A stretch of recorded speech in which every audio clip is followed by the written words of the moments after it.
em Brasília, ela é pesquisadora do PNUD e a doutoranda pela UNB. Seja bem-vinda. So, hello to all, good morning. The first part of my presentation is about conducting research, mainly academic, in the area of the right to education. So the first thing you have to consider is what level of education do you want to study? What level do you want to cover in your research? We have education has different levels, so do you want to cover preschool level? Do you want to cover elementary? Do you want to cover secondary, higher? And then other than those levels, do you want to cover technical and vocational, youth and adult, lifelong learning, training, or literacy? There are different types of education areas. And then you also have that difference between the private school system of the states and the public school system. So these are things that you should consider if you do want to pursue research within the education area, whether it is through a law perspective, which all of you work with law. So there are different levels and different types of education, and also that contrast between public and private. Another thing that you can consider working with right to education and education law, you can take these 4 elements established by the UN, and Katarina Tomaszewski, she was a former UN special reporter for the right to education, and she made this model called the 4 A's. The 4 A's implies that education must be available, so it must be universal, it must be accessible, so it must be free or with a low fee, it must be acceptable, it must be of quality, and it must be adaptable. It should adapt to the local necessities of that municipality or of that state or of that country. Another thing to consider when conducting research in the area of the right to education is the focus that you want to give your research. There are tons and tons of different themes within not only education, but even more specifically, the right to education. So here's a list of some of the themes that you can find within the right to education umbrella, such as a discrimination focus, having a discrimination focus, whether it is racial discrimination, linguistic discrimination, religious discrimination, political, and also even physical discrimination. There are many types of discrimination, so other than just having a discrimination focus, you also need to specify what type of discrimination you want to work with. Also, minority and vulnerable groups. Do you want to work based on gender? Do you want to do work based on linguistic minorities? Do you want to do work based on racial or for example, more specifically, Black population? You know, for example, I'm carrying out a PhD project at the University of Brasilia, and my focus is racial discrimination in education here in Brazil. So that is my focus, racial discrimination in education in Brazil. And other themes range from, well, violations. Do you want to have a more justiciability aspect? Do you want to cover more policies or legislation? Do you want to look at, well, international law in comparison to regional national law? Do you want to look at human rights? So the right to education under a human rights perspective, or human rights education. You see, there are many focuses that you can have in your research. So it's important to define your focus, and like I said, depending on what your interest is, you can find a specific focus for your research. And also other themes relate to the quality, to the curriculum, to teachers, to financing. Well, again, that private versus public sphere, emergencies and conflict, and how education or the right to education is being treated within that circumstance. And also we have this whole new world of indicators, right to education indicators. How do you measure the efficiency of the realization of the right to education. So that's even a whole nother world. For example, UNESCO divides its programs into themes, and here we can see that there are different themes ranging from lifelong learning systems. So education doesn't stop, at high school level, it doesn't stop after university. You also have youth and adult education. You also have different types of training programs to continue learning throughout your entire life. You have literacy, you have teachers. It's just for you to get an idea of how many different themes exist within right to education itself. And then we have even more: early childhood, education for all, gender and education, global citizenship education. I'm just showing you this so you can have an idea of how many themes there are within the right to education.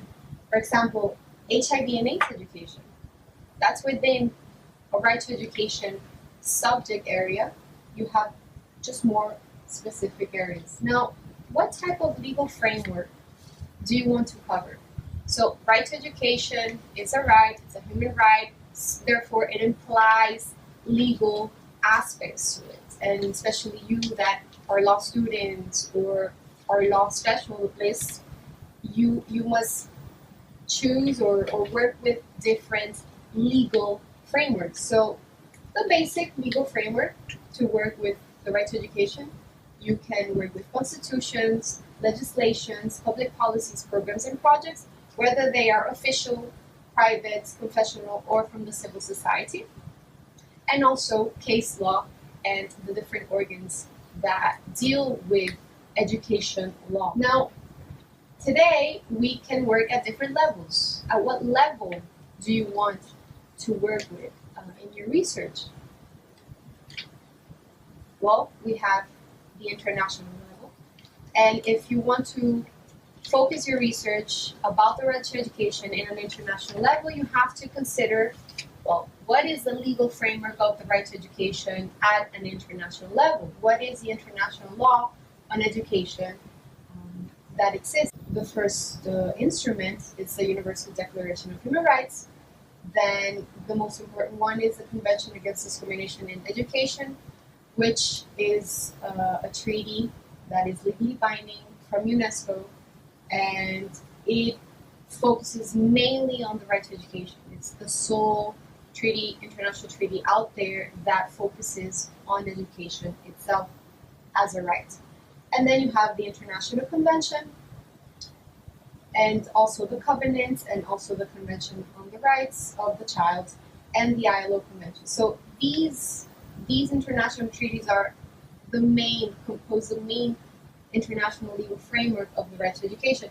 And this is not an exhaustive list. It just shows you the main international treaties there are. Because if I were to list all the treaties that exist and all the declarations that exist that include the right to education, then we'd be here all day. So mechanisms to monitor the implementation of these treaties, or the monitoring of the realization of this right at an international level, you have different entities that serve as monitoring mechanisms, such as the UN Special Rapporteur on the Right to Education, the UN treaty bodies, which are composed of the committees that monitor the implementation of conventions every so-and-so years, depends on the committee, and also the Human Rights Council. And UNESCO specifically has the Committee on Conventions and Recommendations that monitor the implementation of UNESCO international treaties based on education, which there are many.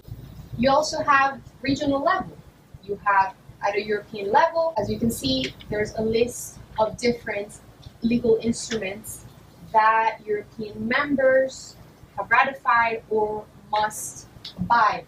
As you can see, the articles that sanction the right to education within that treaty. You also have at an American level, meaning North, Central, and South America, mainly coming from the Organization of American States, and you have these three basic legal instruments and also the article of where the right to education is sanctioned. Then at an African level, you have, mainly represented by the African Union, you have these charters that also sanction the right to education. At an Arab level, mainly represented by the Arab League, you have these two legal instruments. And at a nation level, you have the Human Rights Declaration. So at a regional level, you also have some sort of advocacy, some sort of protection. However, again, comes the question, how do you get these states to implement, to comply with these international or regional norms? The will is there. It's there on paper. But then again, the famous question. Now, for example, at a European level, you have some sort of enforcement monitoring mechanisms, such as the European Court of Human Rights, the European Committee of Social Rights, and also at an American level, you have the Inter-American Commission on Human Rights and the Inter-American Court of Human Rights. You also have African level, the African Commission of Human and People's Rights, and also a different courts, different committee of experts, and also there is the Arab Human Rights Committee. So also at a regional level, you also have these bodies that try to enforce, try to monitor the implementation and the realization of, well, in this case, the right to education. So there are these mechanisms. Now, as to the effectiveness and efficiency and the impact of these mechanisms within national boundaries, that is questionable. And the other level, it's the national and local level, whether it's a country or you can zoom in more, it's a state or even more a municipality. So you have these different types of levels, and as you all know, Brazil is a federal republic, so you have the country, then you have the state, then you have the municipalities, especially related to education. These different entities have different competencies related to the education system. So what you can work with here, you can work at a constitutional level, at a legislative level. You can work with policies, programs, and projects, case law, and organs, whether it's national, state, or local. These are the different levels and the different areas that you can work with. So some basic elements to consider when you carry out research related to right to education is, well, your methodology. Do you want to adopt a quantitative or a qualitative methodology? And this really depends on your specific topic and your interests and your goal for your project. For example, as I said, I'm carrying out a research project about racial discrimination in Brazil. So I am doing more or less a national perspective. I am choosing 5 capitals within the 5 regions of Brazil. And within those 5 capitals, I will be doing case studies in 2 schools, mainly in favela community locations. I will use a quantitative methodology when it comes to working with indicators, so illiteracy indicators, evasion and repetition and dropout, and passing indicators. This is quantitative.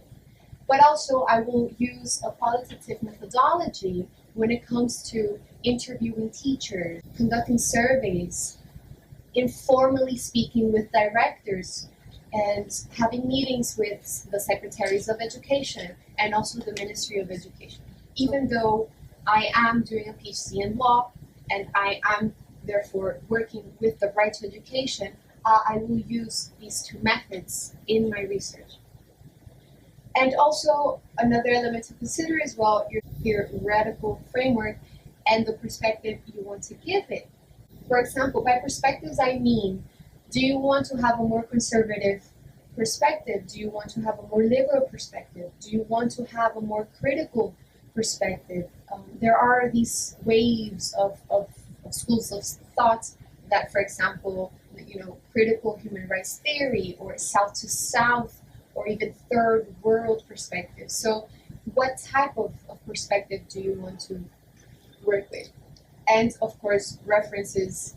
If you work with law, as most of you know, you would have to be very picky on your references and also theoretical framework. You want to get to official documents. You want to work with official laws and the main references of that field.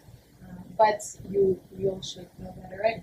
So that's about it for the first parts, which related to conducting research within the right to education area. If there are any questions related to this part, we can address them now, because the second part I will introduce the database of UNESCO on the right to education, which was launched publicly last year. So if there are any questions based on this part, yes. Partly political, partly economic question, Gianna, thank you. Recent reports are that the European Union as an entity is in some trouble, whether it will hold together, whether it's the Greek dimensions of it. What will happen, what do you speculate might happen to the European Court of Human Rights if the European Union were to disband? What will happen with some of these mechanisms? Will they be able to stay in place as independent organs, or are they going to go away and then let those void? Because I know, I haven't lived in France, but I travel over often. We have some mutual friends. I sense a great deal of resentment in some parts of Europe against that court for imposing what they see as non-national law. I know that's the goal of it. If this big change happens, I'm not sure it will. It may be too speculative. What do you think? What happens to these protocols? Does that make sense? So we're just speculating here, yeah. Right? What's your opinion? So I don't believe that the European Union will dissolve. I honestly don't believe that. There are difficulties and controversies related to its members and also its new or future members. However, let's say that it does dissolve. What's going to happen to the court? Well, the court is based on the charter that is adopted by the EU. And so if the EU dissolves, then that charter no longer is valid, it's no longer valid. However, I know that the court itself has some autonomy related to its judges, related to the experts that work for it. So maybe they can try to uphold it. However, again, if the EU dissolves, then there are no EU members. So then it's a bit, in legal terms, it's a bit pushing towards, okay, then if the EU dissolves, then the European Court dissolves as well. So that's my prediction. But I don't believe that the EU would dissolve, perhaps in the near future at least, because it does have benefits, socioeconomic benefits to its citizens that are have developed quite quickly, rather quickly. I lived in Europe for 7 years, so I saw its benefits, I lived its benefits, and I don't think that going backwards would benefit anyone. As to accepting new members, then I'll leave it to them to debate who they want to accept. Sure, thank you. So, if you didn't know, well, UNESCO is the organization of the UN for education, science, and culture. And they work in these three areas rather equally. However, education is the one that is best known other than the cultural heritage part.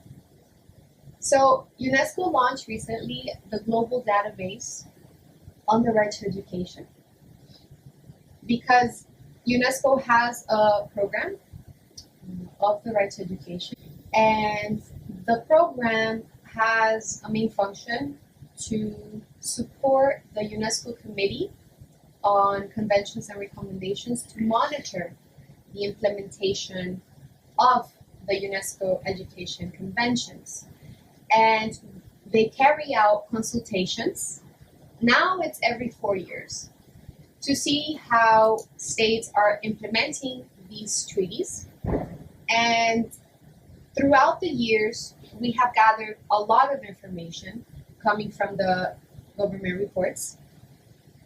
So it was important to share the different practices that states carry out to implement this convention. And so the idea was, okay, we should share this within the states, among the states, but also to the public, to academia, to other legal experts, other legal professionals. So now let's look into the database. This is the homepage of the database. It's divided into country profiles.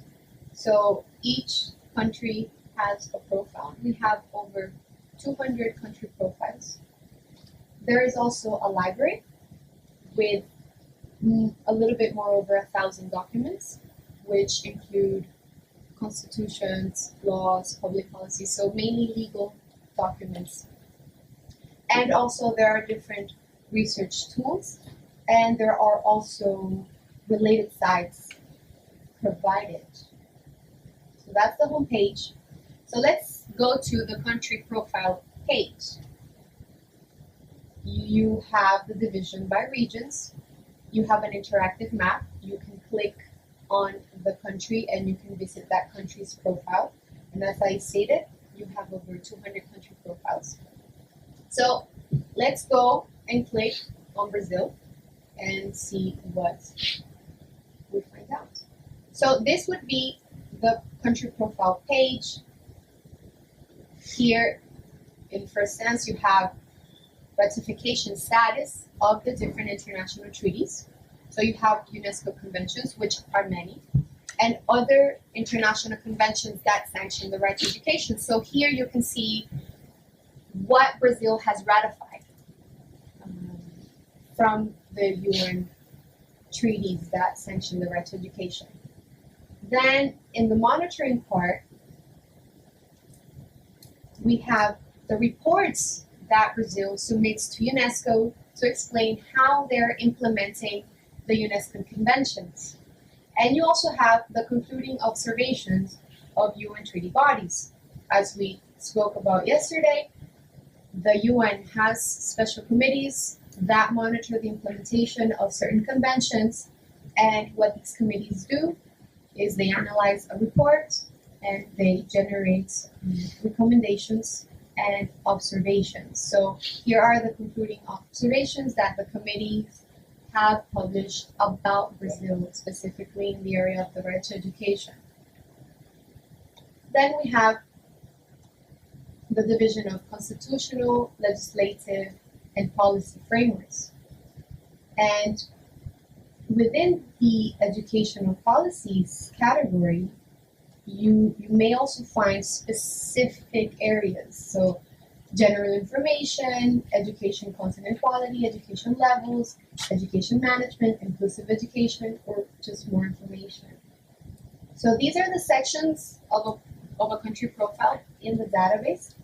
Now let's, for example, open the ratification status. Here you have the list of the treaties, and then you can see when Brazil ratified, or if it didn't ratify yet. And so you have that with the dates and also the articles that relate to the right to education. So it's quite informative in terms of information.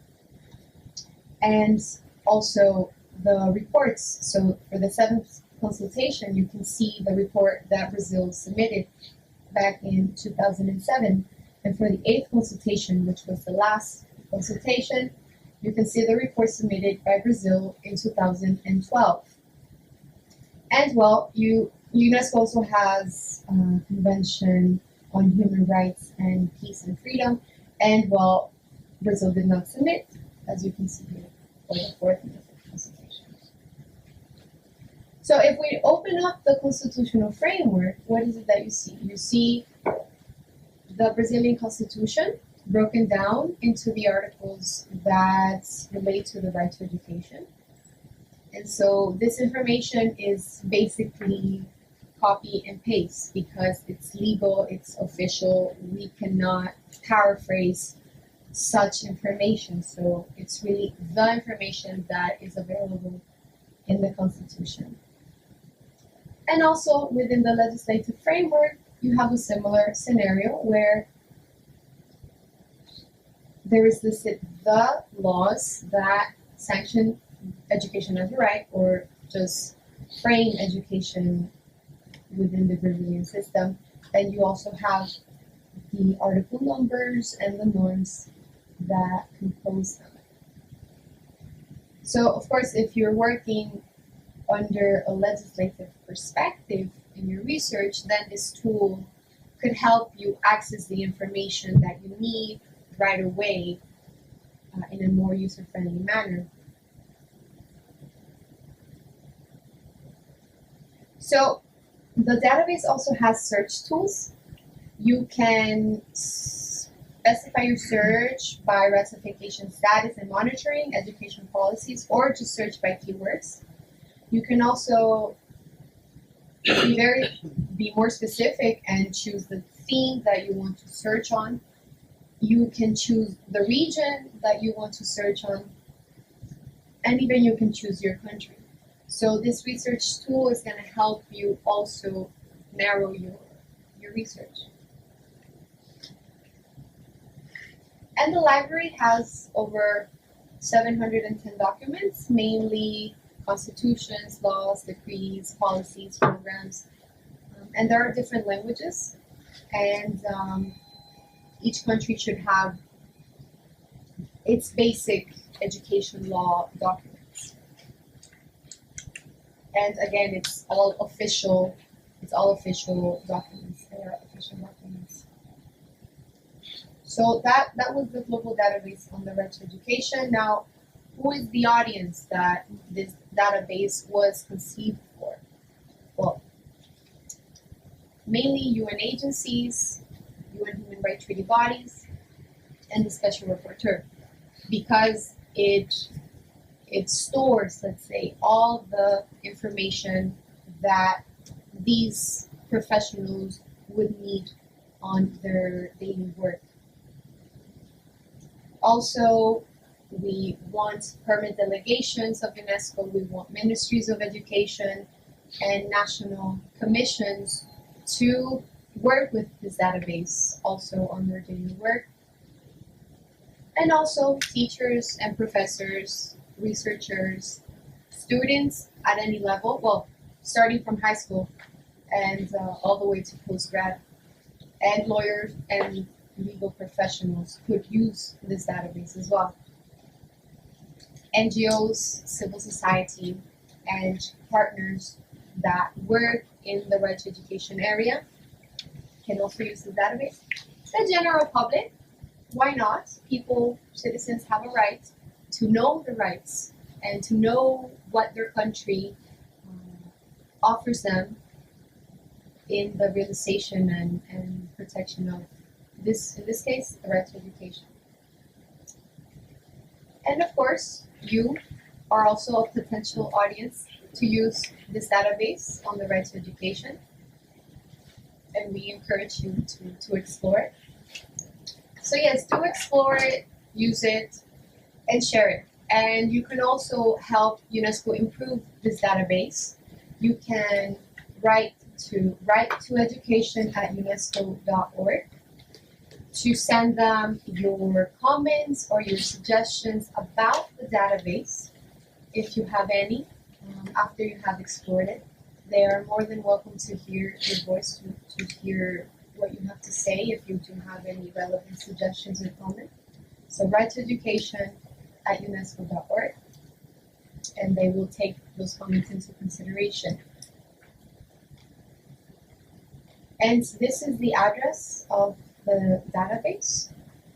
It's www.unesco.org/education/edu rights/index.php. PHP / action equals home, and LNG equals English. It's a very long link, but what I will do is I will send Nina this link within a document that I also have put together for you with very, very useful links that can help your research.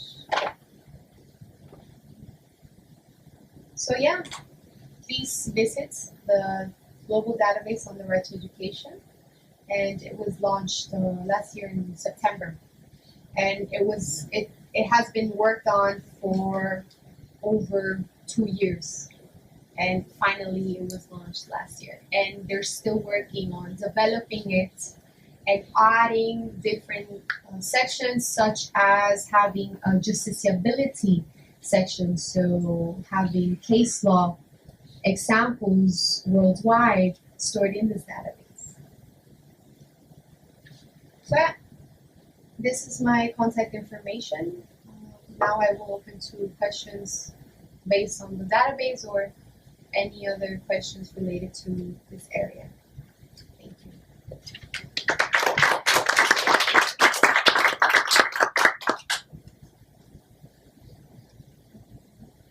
Any questions or comments or observations?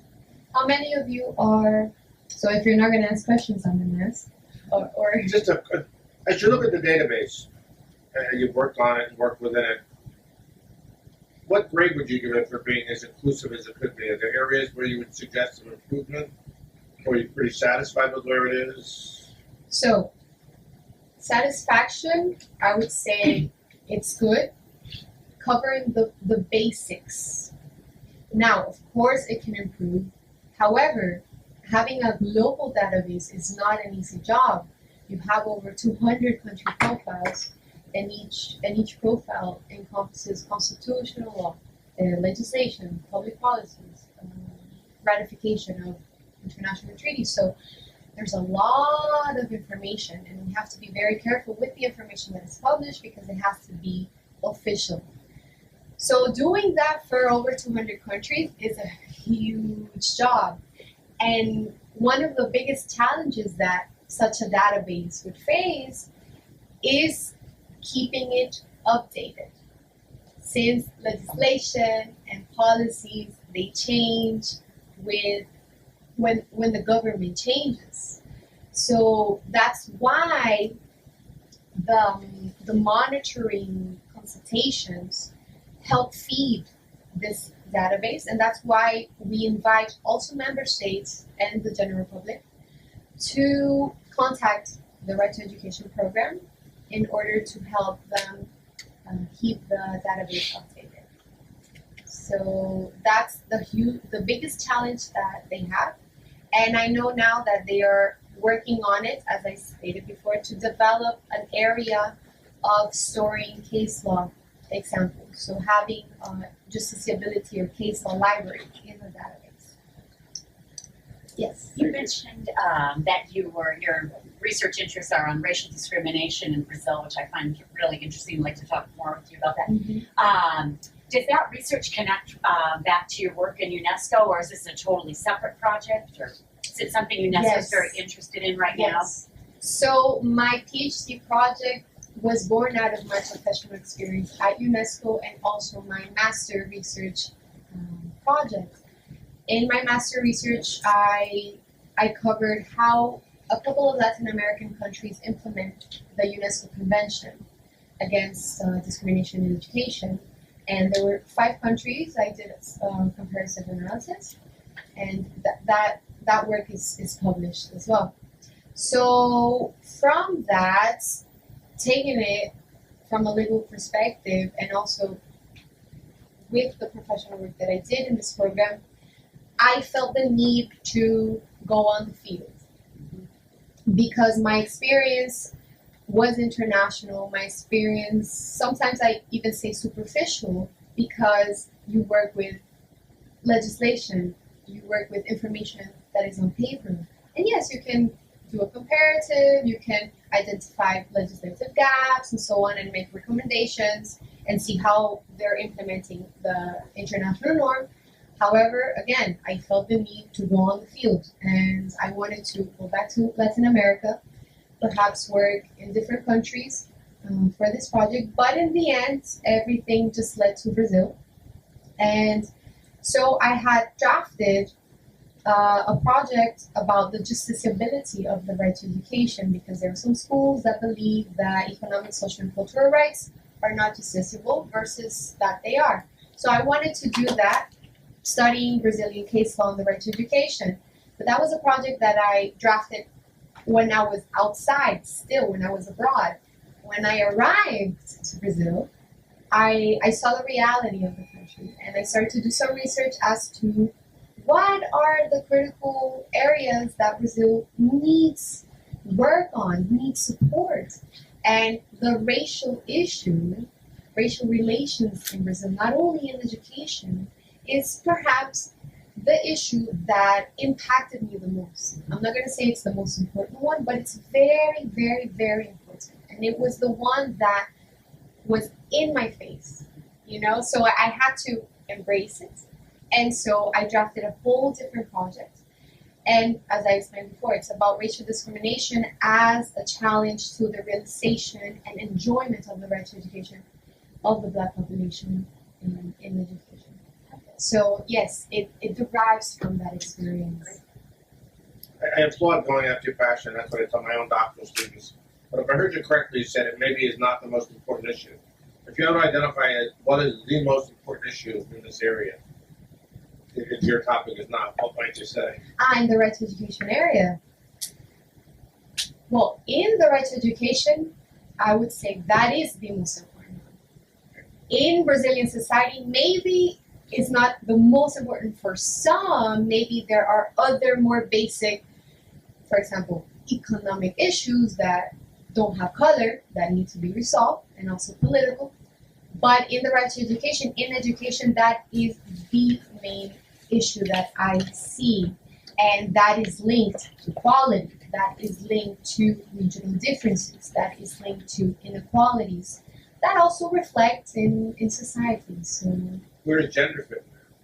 Gender, so to my surprise, Brazil has relatively reached that gender equity in education. Indicators show that you have, it's fair. You have almost 50-50 in literacy rates, in approval rates. You have that 50, and in some cases, even the female population do better than the male population. What about homosexual people and transgender people? So, yes, that is another big issue in schools today.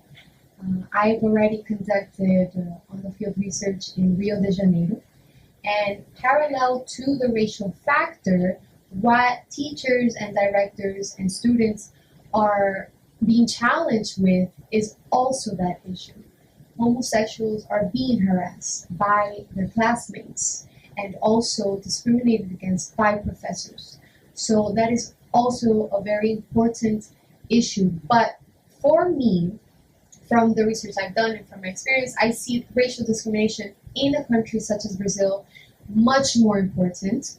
I'm not saying that the other is not important, but because of the history of Brazil, because of colonization, because of slavery, because that has created structural inequalities that still today are present in Brazilian society, whether they are implicit or explicit. But that is an issue that schools are dealing with right now, as we speak. Yes? Did you find any comparative by regions in Brazil? Mm-hmm. So, as you know, Brazil is a huge country. It can almost be a continent, and it has 5 regions: North, Northeast, Central, West, Southeast, and South. And even the North is just so huge that sometimes it's even divided into 2.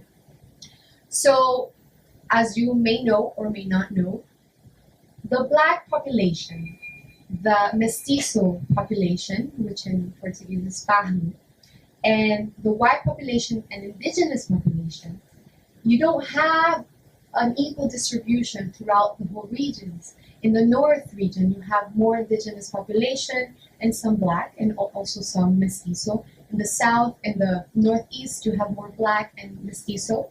In the center west, you have a mix of all, and a little bit of indigenous. And southeast, you have black, you have mestizo, you have some white, and in the south, you have mainly white. So just by that, you can imagine the level of development overall.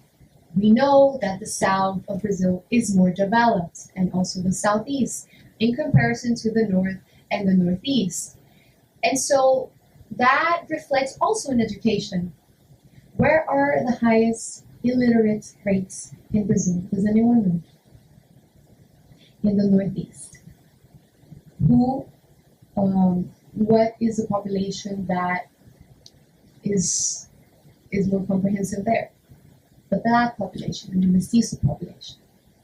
In the south, you have almost 100% literacy rates, and you have an overwhelming amount of white population. So yes, when it comes to educational performance indicators, such as illiteracy, evasion, dropouts, and passing, you see that the black population, which includes black and mestizo, are a step back in comparison to the white population in all regions. In all regions. So this is what research shows, and there have been tons of research carried out, mainly by the Ministry of Education, UNESCO, IPEA, and the CEPIR.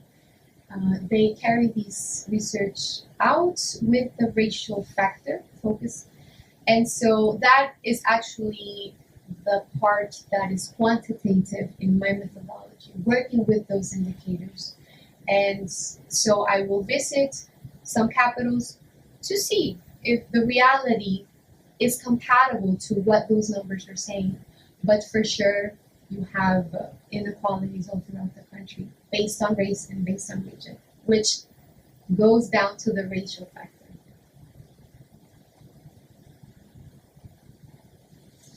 So if we don't have any more questions, This difference you were pointing out about the south of Brazil, it's important for at least